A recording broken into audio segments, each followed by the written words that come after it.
بسم الله الرحمن الرحيم. الحمد لله رب العالمين الذي من علينا بنعمة الإسلام ونعمة العلم ونعمة الأمن والأمان، والصلاة والسلام على سيدنا ونبينا محمد خير خلقه وصفوته من بريته، وعلى آله وصحبه وعلى التابعين لهم بإحسان إلى يوم الدين. أما بعد،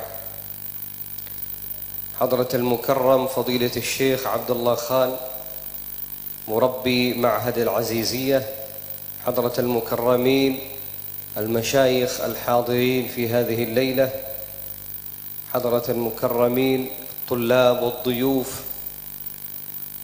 الحمد لله الذي جعلنا من عباده المؤمنين، والحمد لله الذي من علينا بنعمة عظيمة ومنة كريمة هي نعمة العلم الشريف.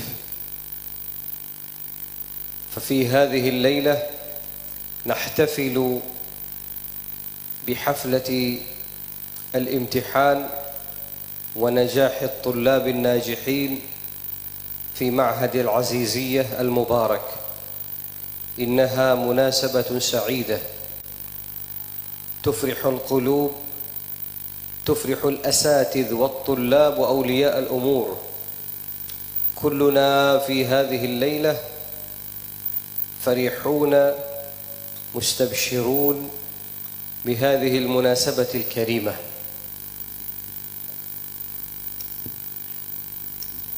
بسم الله الرحمن الرحيم. Fadilat Syekhina Syekh Muhammad Ismail Isman Zain hafizahullah selastaran muka pematuripun kalaban pujian dek kajunan epon Allah Subhanahu wa taala saya paring nikmat Islam, ilmu, aman ban keselamatan. Selanjutnya beliau nyasolakin kalaban pujian selawat ban salam ke atur dek hariban baginda Rasulullah Muhammad sallallahu alaihi wasallam, paling bagus makhluk Allah ban pilihan dari sekian banyak makhluk Allah, dan setiap keluarga para sahabat. Sestek adin tok beliau ada bu dan setiap para masyayikh utamanya pun selain semunjak Abdullah Khan Tabrani, pengasuh dari Pondok Pesantren Al-Aziziyah, setiap para masyayikh, para hadirin, para santri, para siswa, para tamu undangan sekalian. Wajian ban syukur dan ajunan epon Allah Subhanahu wa taala siampun atetiakin dan kulaban panjenengan dari sebagian kebulan Allah Subhanahu wa taala si mukmin. Allah Subhanahu wa taala si ampun apareng nikmat datan kaulaban panjenengan, kelaban nikmat si agung ban nikmat si mulja. Eki gentok nikmat si arupa ilmu si mulja ka dinto. Dalam malam semangken, dalam acara haflatul imtihan, perayaan setelah selesai dari ujian ban kelulusan sebagian santri ban siswa pesantren Al-Aziziyah ka dinto. Kadintok kesempatan ban acara seremonial se akung ban mulja se mempunga dek ke ate dan kulaban panjenengan, mempunga setaja para santri, para siswa, ban setaja para wali-wali epon setaja dan kulaban panjenengan pada ilmu kepungaan isat alam mangke.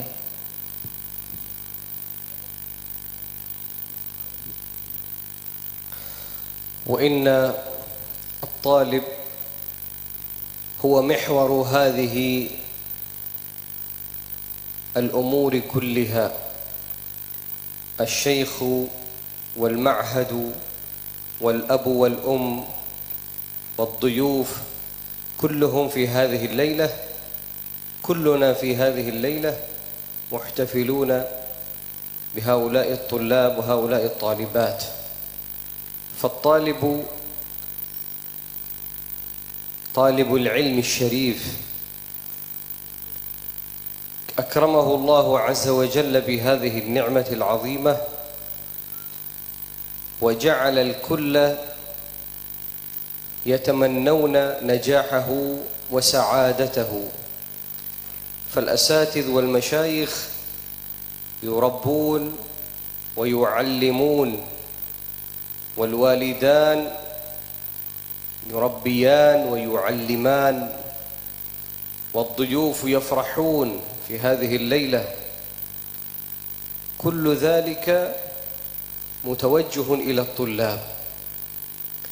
فالطالب والطالبة في هذه الليلة هو محور هذا الحفل، يدور حوله، وكلنا محتفلون بهؤلاء الطلاب، هؤلاء الطالبات في هذه الليلة السعيدة،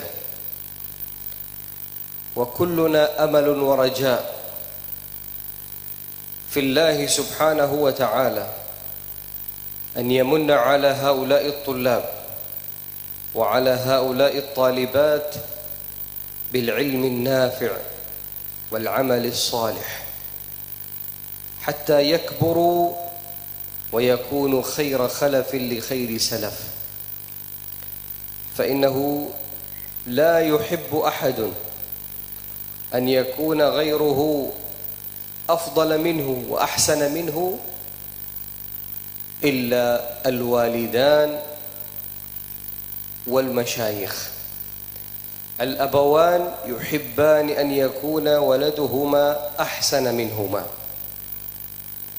والأستاذ مع التلميذ، الأستاذ يحب أن يكون تلميذه أحسن منه علما، أحسن منه في أعماله وفي نشاطاته، لأنه يرى ثمرة تعليمه وتربيته فيه. فيا أيها الطلاب ويا أيتها الطالبات، اعرفنا واعرفوا نعمة الله عز وجل عليكم. ربما إذا كان الإنسان صغيرا لا يقدر هذه النعمة العظيمة، ولكن نحن نذكركم بأنكم في نعمة كبيرة من الله عز وجل، بأنكم في حفظ من الله سبحانه وتعالى. من أراد الله به الخير وفقه لهذا الطريق، وفقه لطريق التعليم والتربية، وفقه لطريق النشأة بين أعين العلماء العاملين وفي هذه المعاهد المباركة. هذا من حفظ الله لكم، ومن توفيق الله لكم، ومن رعاية الله سبحانه وتعالى لكم.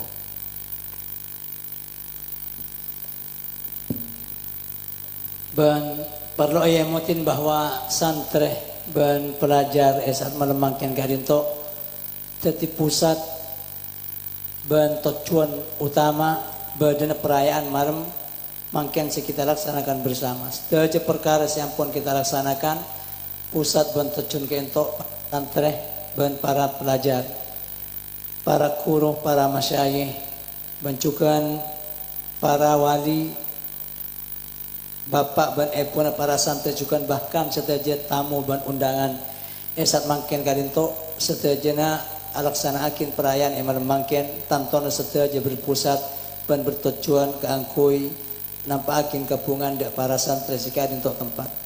Maka orang senyara ilmu semul jika dinto seistone pamolje sareng Allah Subhanahu wa taala kalaban nikmat si akung.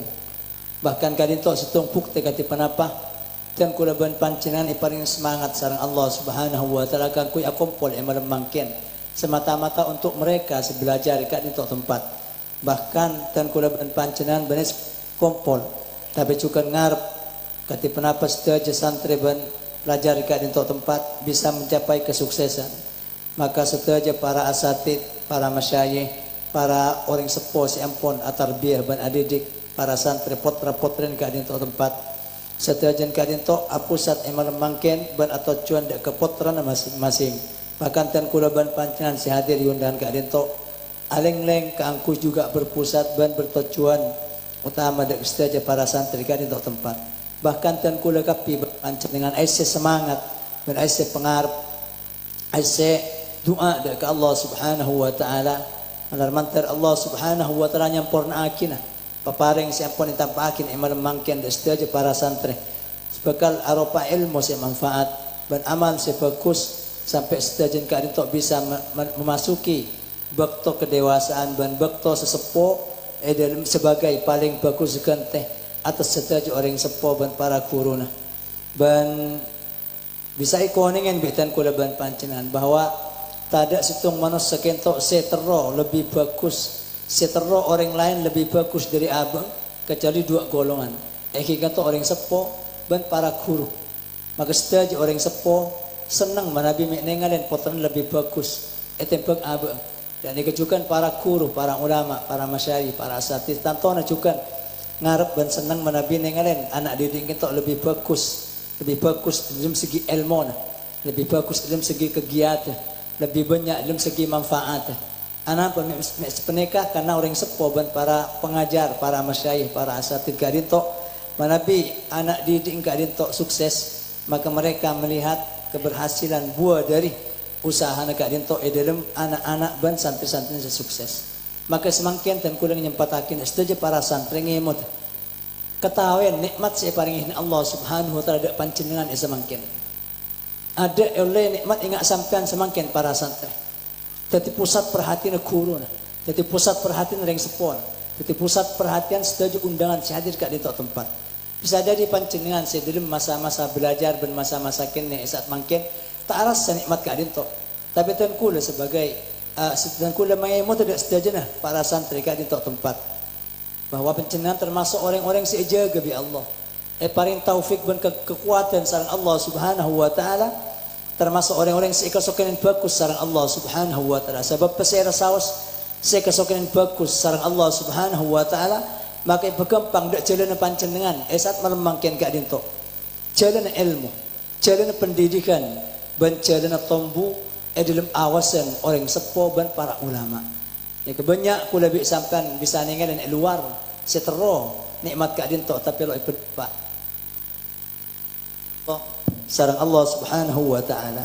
Maka tok ketahuan nikmat kadinto dan kula ngemot dak panjang stage.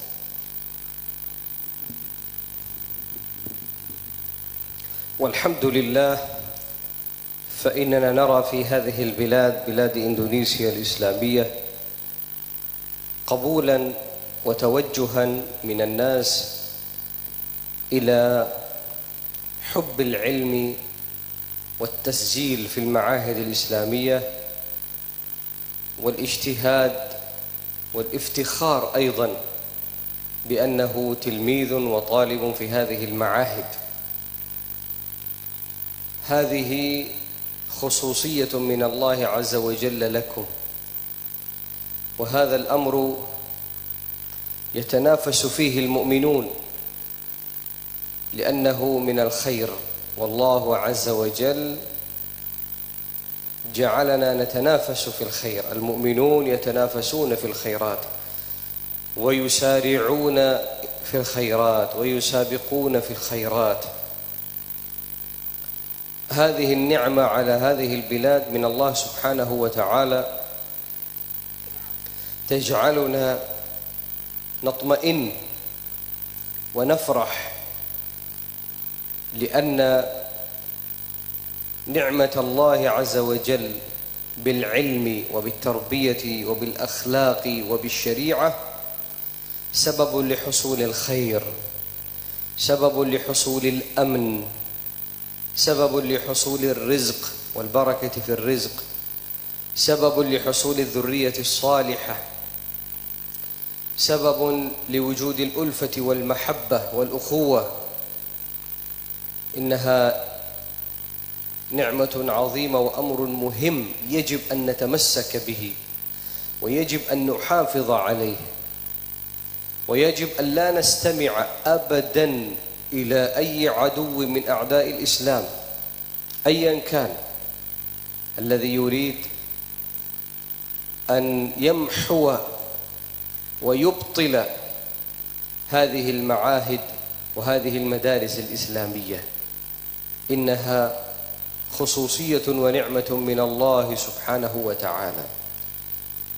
ووصيتي لهؤلاء الطلاب والطالبات في هذه الليلة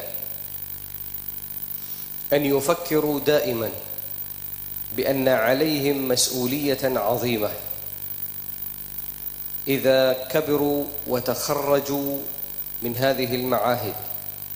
اليوم هم طلاب، وغدا هم الأساتذ، وهم الآباء، وهم الأمهات، وهم رجال ونساء المجتمع.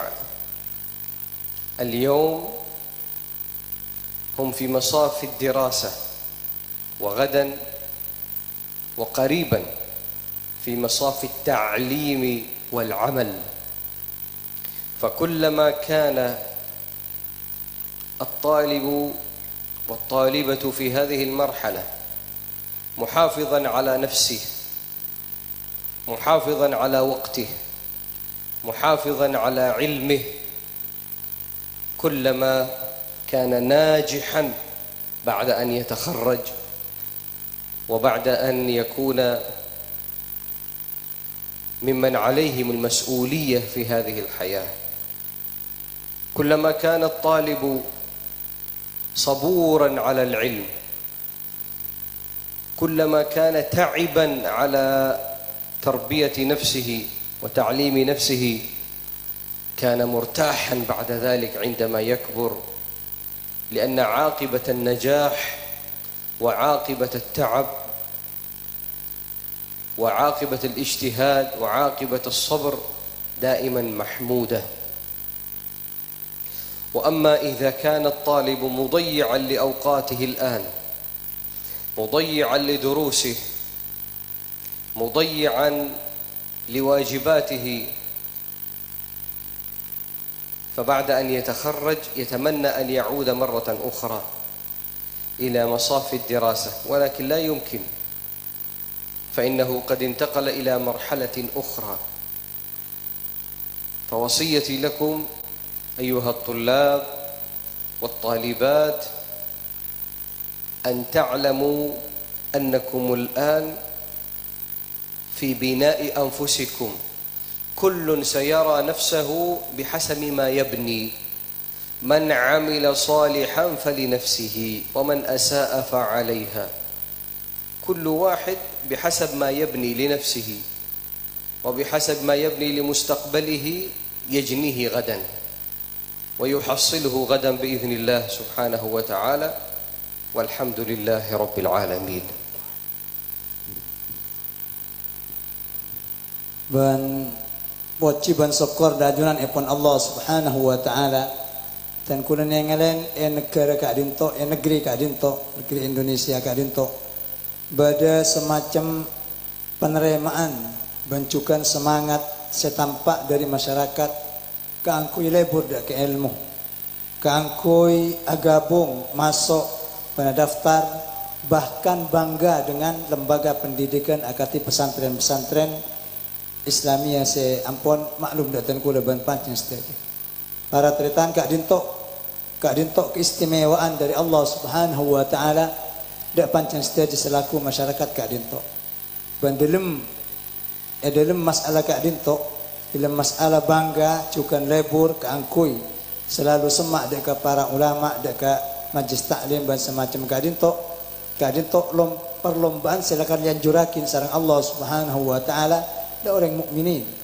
Maka orang-orang mukmin setengah sebagian disifat kain tok kutu berlomba, kutu tandes dak kebagusan bandes saja panapa seanjurakin sareng Allah Subhanahu wa taala. Nikmat semacam keadin tok dari Allah Subhanahu wa taala bisa jadi sabab datan kula ban panjenengan bisa tenang, bisa ngoleh kebahagiaan dan kecemburuan. Sebab nikmat Allah Subhanahu wa taala kalaban khusus lebat ilmu. Nikmat Allah Subhanahu wa taala kalaban khusus searupa akhlak, searupa syariat, kadin tok bisa disebabakin dak hasil kebagusan masyarakat, hasil keamanan, ketenangan, bahkan barokan rezeki, ban hasil anak foto sebagus, bancukan badan kekompakan saya bisa terjadi antara masyarakat. Manibitan kula ban pancenan mikir setelah jika kadin tok keamanan, barokan rezeki, anak foto sebagus, ban hasil kekompakan mana bebekar lo nyengkes saja dari berokan para ulama berokan sebab sebagai pondok merupakan sabab perjuangan para masyayikh ajuakin ilmu ban syariat. Maka perlu ia motin betan kuraban pancengan nikmat seketika itu nikmat seagung ban sangat penting sewajib pertahanakin betan kuraban pancen saja sehingga ajak sampai merangakin dak kepan berempan moso-moso luar agama Islam selakar siang malam ajuang keangkui mata ada nikmat-nikmat seketika untuk badan keangkui mata ada pesantren-pesantren keangkui mata ada tradisi-tradisi para masyayikh, para alim ulama dalam pesantren kadin to. Maka dan kula wasiat dari setiap para santri selaki sibinek sukan para pelajar kadin to tempat ngereng pancen setiap mikir terus-terusan dan mikir usaha kelaban keras bahwa pancen dengan kadin to keduan tanggung jawab seraja. Pangken manabi lampon masuk ke umur dewasa ben ampun lepas dari pondok dan lembaga pendidikan kadin to. Semakin pancenengan bisa hanya mesantreh dan orang-orang nyari ilmu. Tapi pagi pancenengan harus tadi para pengajar, para asatid yang tanggung jawab mendapat ilmu dari orang lain. Maka semakin bisa jadi sampean tadi potra-potri anak didik. Tapi kenapa tak emot pancenengan, kenapa tak engak dan tak siap oleh semakin. Pancenengan justru sebagai tetia orang sekolah ke. Pancenengan juga santri binek sebagai tetia embuk atas potra-potra pancenengan. Semakin sampean dalam barisan ajar ilmu.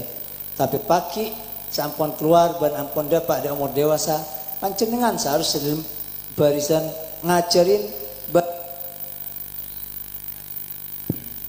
ngajarin bancukan ngamalakin penapas ekonomi pancenengan. Maka perlu yang mau tinjukan orang si ajar ilmu kentok selama kentok sajan aja gede abah sajan aja gede waktona sajan aja gede keilmuan sajan materatur dak tingkah polana maka kesuksesan sebagai ekole makin berkeselestarian lepas dari tempat bakal lebih dan dikejukan para santri para pelajar sajan atas jengaja ilmu sajan payah atas jengaja pendidikan ikak di tempat maka sajan senang, sajan banyak kesenangan dan istirahat makin sampun sepuh. Karena akhir dari kesuksesan dan akhir dari perjuangan kadin tok seterusnya mesti poci.